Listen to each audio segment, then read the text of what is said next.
todos y todas. Mi nombre es Laura Etiana y formo parte del secretariado de la INE, de la Red Interagencial de Educación en Situaciones de Emergencia, dando apoyo a todos nuestros miembros de la comunidad lingüística de habla hispana, con todo tipo de apoyo técnico, lo que sea necesario. En este curso en particular, tras haber obtenido una introducción a la planificación de la respuesta de emergencia en el ámbito educativo, en la unidad anterior, que ya vieron, en esta unidad lo que vamos a hacer es un breve recorrido por las normas mínimas de la educación de la INE, conocidas también como las normas INE. Entonces, vamos a comenzar con un muy breve recorrido sobre qué son, por qué son importantes, cómo se estructuran y cómo se pueden utilizar las normas para poder después comprender mejor sus diversos ámbitos y las unidades que van a seguir a esta en la que estamos en este momento. Tras contar con las nociones básicas de las normas INE, vamos a abordar de modo muy breve también el primer ámbito de las mismas, que es el de las normas fundamentales y las normas que lo conforman. Finalmente, daremos unas pinceladas sobre el proceso de actualización de las normas mínimas que está teniendo lugar a finales del 2023 y que por tanto consideramos importante de cara a conocer los aspectos que más van a incidir en la nueva versión que será lanzada a comienzos del 2024. Las normas mínimas de la INE en realidad son una guía que se debe considerar como marco para la reducción del riesgo de desastres para la educación en emergencias, fundamentalmente en la preparación, la respuesta y la recuperación de una crisis. También se debe considerar el uso de las normas mínimas de la INE en la educación para el desarrollo, especialmente porque todo lo que hacemos en educación en situaciones de emergencia debe comenzar con lo que ya existe en el contexto de la experiencia de una crisis. Y, por otro lado, lo aprendido durante la crisis se trasladará al desarrollo de la educación. Es por ello que son tan importantes las normas. Algunos aspectos a evidenciar y a poner en mayor valor tienen que ver con que las normas mejoran la calidad y la transparencia de la acción humanitaria en el desarrollo, como acabo de decir. Garantizan también el respeto de los derechos humanos, incluso en contextos difíciles, y ayudan a preservar la dignidad durante las crisis y su recuperación. Además, las normas promueven la coordinación y permiten que los colegas y socios hablen el mismo idioma. Apoyan la preparación y la mitigación de desastres, como ya habrán visto también en otras unidades de este curso. Las normas, por tanto, diríamos que son una herramienta muy poderosa para la abogacía. Pueden desarrollar y mejorar la profesionalización del quehacer humanitario y pueden usarse para desarrollar capacidades y establecer objetivos. El desarrollo de las normas ha sido, es y será necesariamente un proceso consultivo. Es un proceso muy importante para crear un marco y una red mundial para la calidad y la rendición de cuentas en la respuesta humanitaria que van a utilizar independientemente del ámbito, del sector o del contexto en el que estén. Entonces, en la siguiente diapositiva vamos a ver por qué, cuáles son las bases y los aspectos más importantes de las normas mínimas. Las normas, como decíamos, promueven un nivel mínimo de acceso a una educación de calidad en situaciones de emergencia. Esta sería la base de todo el documento. Fueron desarrolladas por más de 3.500 profesionales de la educación de 52 países en la primera edición de 2004 y parten de una base muy importante en derechos, como la Declaración Universal de Derechos Humanos, la Convención de Derechos de la Niñez, y por otro lado son unas normas complementarias de esfera como parte de la Carta Humanitaria, de la Asociación de Normas Humanitarias. Entonces, dicho esto, vamos a ver que las normas se dividen, por tanto, en 5 grandes ámbitos, que son las normas fundamentales, el acceso y ambientes de aprendizaje, la enseñanza y aprendizaje, maestros y demás personal educativo y política educativa. Aquí estamos hablando de la versión 2010, que no varía enormemente con la siguiente, pero bueno, el mapa de las normas mínimas que estoy presentando tiene que ver con esa edición. Entonces, estos ámbitos recorren todos los temas clave de la educación en situaciones de emergencia y la reducción de riesgos de desastre, con el cual encontraremos orientaciones para los temas que puedan ser de interés en cada situación y por parte de cada uno de ustedes en un momento determinado. En las diversas unidades de este módulo, las que vienen a continuación, se van a abordar cada uno de estos ámbitos y se ofrecerán distintos ejemplos o casos prácticos que ayuden a ir comprendiendo mucho mejor cómo utilizar el manual de las normas mínimas cuando se enfrenten a él, cuando lo tengan delante y cómo poder llevarlo a la práctica, que realmente es lo que estamos buscando. En la siguiente diapositiva podemos comprender o tener una visión muy general de qué son las normas mínimas de la INE. A priori podría parecer un manual abstracto o difícil de implementar o utilizar en situaciones de reducción de riesgo de desastre, pero para ello se ha pensado en la siguiente estructura orientada a la práctica y a la respuesta rápida cuando así sea necesario. Entonces tenemos por un lado los ámbitos que vimos en la diapositiva anterior, pero tenemos las normas que son el porqué. Representan lo que se desea lograr, por tanto son cualitativas, universales y aplicables en cualquier tipo de contexto. Por debajo están una serie de acciones clave, que son el qué, y que son las acciones sugeridas para alcanzar la norma a la que nos estamos refiriendo. Y finalmente las notas de orientación, que son el cómo. Rescatan buenas prácticas, prácticas realmente piloteadas, testadas y exitosas, que tienen que ser consideradas al momento de utilizar las normas y adaptar las acciones clave a los diferentes contextos. En la siguiente diapositiva vamos a ver muy brevemente cuál es el proceso de actualización de las normas mínimas. Lo que ha motivado la actualización de las normas mínimas es fundamentalmente el cambio tan significativo y sustantivo que se ha dado en el ámbito humanitario de desarrollo y de la educación en situaciones de emergencia desde 2010, que es cuando tuvo lugar la anterior actualización, tanto en cuanto a los contextos de educación en emergencias, el tipo de reducción de riesgo de desastres, como en la arquitectura humanitaria. Podemos hablar ahora de los Objetivos de Desarrollo Sostenible, del Pacto Mundial sobre los Refugiados, de nuevos fondos para la educación en situaciones de emergencia como Education Cannot Wait, del aumento del impacto del cambio climático, todo el impacto de la pandemia, la agenda de localización, en fin, una infinidad de cosas que han cambiado mucho el contexto. Entonces, la actualización es importante decir que no pretende alterar los ámbitos y las normas existentes que vimos anteriormente, ya que la estructura fundamental y el contenido básico siguen siendo sólidos, son aplicables y utilizables en diversos contextos y estamos viendo que realmente su estructura es sólida. Por tanto, la actualización se va a centrar en los temas que faltan o están incompletos, o en mejorar la claridad del texto, en ajustar el formato y la navegación de las versiones digital e impresa del manual para aumentar tanto su accesibilidad como su uso. Y todo ello, igual que insistía anteriormente, se ha basado en un proceso consultivo basado en la evidencia, muy importante, y altamente riguroso y sistemático, para así poder cumplir el objetivo de ofrecer unas normas mínimas actualizadas, accesibles y muy adaptables y útiles para las actividades de educación en situaciones de emergencia en todas partes y en cada uno de los contextos. Entonces, en la siguiente diapositiva vemos de una forma muy breve cuáles son los principales aspectos de la actualización que pueden considerar a la hora de pensar en la respuesta y en cómo utilizar el manual en las siguientes fases. Vamos a ver una mayor atención a la facilidad de uso y a la accesibilidad,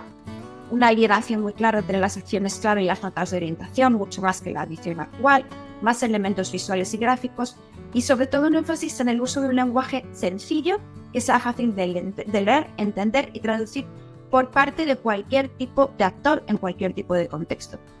Se incluye además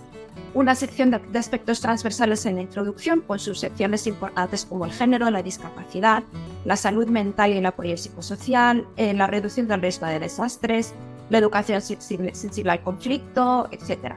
Además, va a haber un listado de recursos y lecturas complementarias al final de cada norma, con enlaces a las orientaciones pertinentes que van a ayudar mucho más a poner en práctica el manual. Hay nuevas orientaciones sobre temas emergentes que surgen en estos últimos años, como la educación a distancia, la participación del sector privado en la educación en emergencias, la coherencia entre la ayuda humanitaria y el desarrollo, la seguridad y la protección de datos, etc. Además, se refuerza la presencia y la orientación de temas que ya estaban contemplados en la versión anterior, pero que tienen que tener una nueva orientación, como puede ser la reducción del riesgo de desastres, la mitigación de conflictos, la protección de la niñez, la atención a personas refugiadas, el género, la discapacidad, etc. Como decía, hay un énfasis muy importante en el lenguaje inclusivo y respetuoso y un compromiso activo con los conceptos de antirracismo, descolonización y la acción humanitaria dirigida a nivel local. Dicho esto, tenemos un breve recorrido de lo que serían las normas mínimas que van a incidir tanto en el ámbito que viene a continuación, que vamos a ver a la siguiente diapositiva, de las normas fundamentales como las unidades que van a seguir a esta unidad en este mismo módulo. Entonces, en la siguiente diapositiva vemos cuál sería el primer ámbito de las normas fundamentales. Como digo, ese primer ámbito incluye 7 normas fundamentales que tienen que ver con la participación comunitaria, con la coordinación y con el análisis. Estas normas, aunque corresponden a un ámbito independiente, en realidad están en la base y deben ser aplicables a todo el resto de los ámbitos para promover una respuesta holística y de calidad. Estas normas prestan atención en especial a la necesidad de un buen diagnóstico en todas las fases del ciclo de proyecto con el fin de comprender mejor el contexto y aplicar más adecuadamente las normas en los ámbitos que siguen. Por tanto, comenzamos en la siguiente diapositiva con las normas mínimas que tienen relación con lo relativo a la participación y a los recursos. Estas normas disponen que una respuesta educativa de emergencia eficaz se basa en una participación comunitaria activa, en procesos y actividades que empoderan a las personas para participar en los procesos de toma de decisiones y actuar sobre cuestiones educativas. La participación comunitaria promueve la apropiación y la rendición de cuentas, moviliza recursos, moviliza la gestión escolar, la matrícula y la retención de los estudiantes en las escuelas. Todos los actores humanitarios son responsables ante las comunidades y personas afectadas, y las normas también dicen que las comunidades tienen voz en las decisiones que afectan a sus vidas, reciben la información que necesitan para tomar decisiones informadas, tienen acceso a mecanismos seguros y receptivos para brindar retroalimentación o presentar quejas. Además, la participación comunitaria debe dar como resultado siempre un mejor poder toma de decisiones, donde las comunidades inician, planifican, dirigen e implementan decisiones en coordinación con las partes interesadas relevantes. Hay que insistir y poner también sobre la mesa que los niños, niñas, jóvenes, adolescentes deben ser incluidos en todas las etapas del ciclo de programación, incluyendo la planificación, la implementación y la evaluación.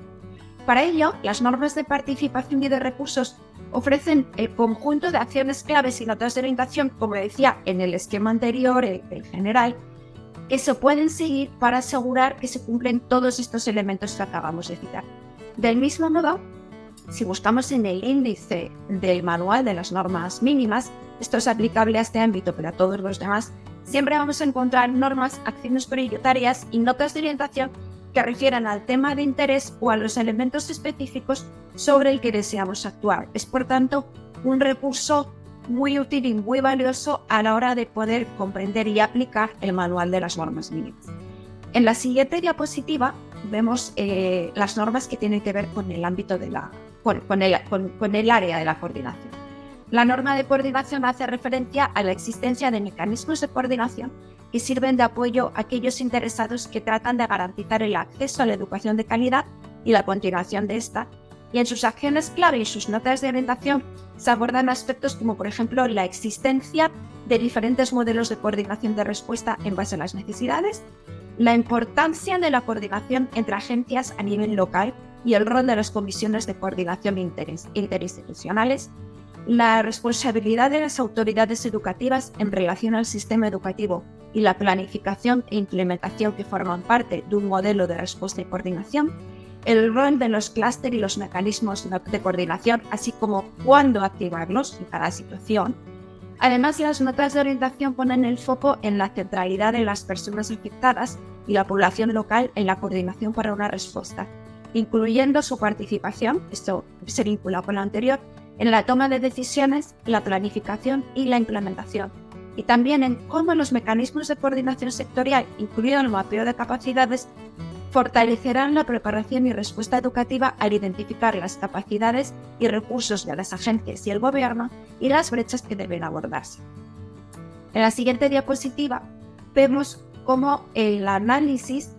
dispone las normas mínimas en lo relativo al análisis, la estrategia de respuesta, el monitoreo y la evaluación. Y establece acciones para asegurar que se realiza un análisis educativo oportuno de la situación de emergencia en una forma holística, transparente y participativa. Las estrategias de respuesta inclusiva en materia de educación contienen una descripción clara del contexto, de los obstáculos al derecho a la educación y de las estrategias para superar estos obstáculos. Se realiza un monitoreo regular de las actividades de respuesta educativa y las cambiantes necesidades de aprendizaje de la población afectada, y las evaluaciones sistemáticas e imparciales mejoran las actividades de respuesta educativa y la rendición de cuentas. Pero ¿por qué es importante aplicar y que ustedes puedan aplicar las acciones clave y las notas de orientación relativas a estas 4 normas? Bien, pues su incorporación en los planes educativos en las primeras etapas de una emergencia evitará sin duda minimizar problemas futuros. Cuando las prioridades de la comunidad no se abordan en los planes educativos, los programas son menos eficaces. Está probado claramente. Las situaciones cambiantes, que es la norma, requerirán una planificación de programas adaptables y flexibles. En lo que se refiere a la evaluación, las notas de orientación tratan de poner el acento en que la coordinación y colaboración con las autoridades educativas, la comunidad y otras agencias implementadoras es esencial en todos los procesos de evaluación. Además, la planificación de una evaluación implica una serie de pasos clave, incluidas las líneas de comunicación y quién y cómo contactar a los informantes clave. Por ejemplo, el sector, el clúster educativo, coordina el apoyo al gobierno para diseñar y realizar una evaluación educativa rápida dentro de las 2 a 3 semanas, si es posible, dependiendo de las condiciones, el acceso y los recursos. Dicho esto, en la siguiente diapositiva, hemos tenido como el resumen, una visión muy global, muy genérica de lo que sería este primer ámbito de las normas fundamentales, que están en la base de todas las que vamos a ver a continuación, pero sí que quiero insistir en cuáles son los cambios más importantes que vamos a ver en la edición 2023 y que ustedes pueden tener en cuenta a la hora de considerar qué van a encontrar en las normas mínimas de la nueva edición.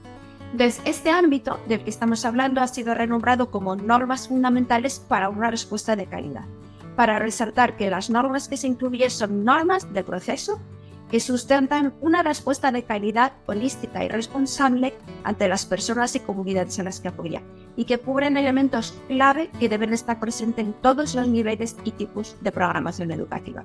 Por tanto, en resumen, vemos que se pone un mayor énfasis o una nueva orientación sobre cómo involucrar a las comunidades indígenas y respetar los sistemas de conocimientos indígenas, sobre todo, por ejemplo, en la norma que tiene que ver con la participación y con los recursos.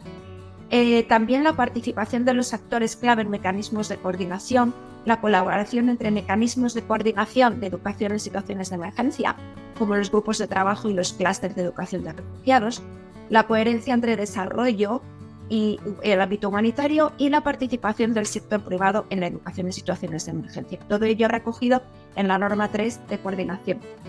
También hablamos de la asistencia en efectivo y vales, la responsabilidad de los datos, incluida la privacidad y la protección de los datos, que va a estar contemplado en la norma 4 de evaluación, la planificación de respuesta rápida, el intercambio de capacidades entre actores internacionales, nacionales y locales, cómo desarrollar la resiliencia del sistema educativo, el marco integral de seguridad escolar, que ya vieron además en un módulo específico de ello anteriormente en este curso. Esto va a quedar en la norma número 5 de estrategia de respuesta. Y los sistemas de información para la gestión educativa sensibles a las crisis, muy importante, que va a estar contemplado en la norma 6 del monitoreo. Bueno, con estas pinceladas damos por concluido esta presentación de lo que sería el panorama global de las normas mínimas de la educación en situaciones de emergencia, que va a ayudar a comprender los módulos siguientes, así como este primer módulo del ámbito de las normas fundamentales, que les puede dar las bases y los recursos para poner en práctica y para poder comenzar a utilizar el manual de las normas mínimas en cada una de las respuestas a las que se tengan que atentar. Y sin más, les invito a seguir con el resto de las unidades en las que irán aterrizando todos estos conceptos mucho mejor. Muchas gracias y disponible para cualquier aclaración que precise. Gracias.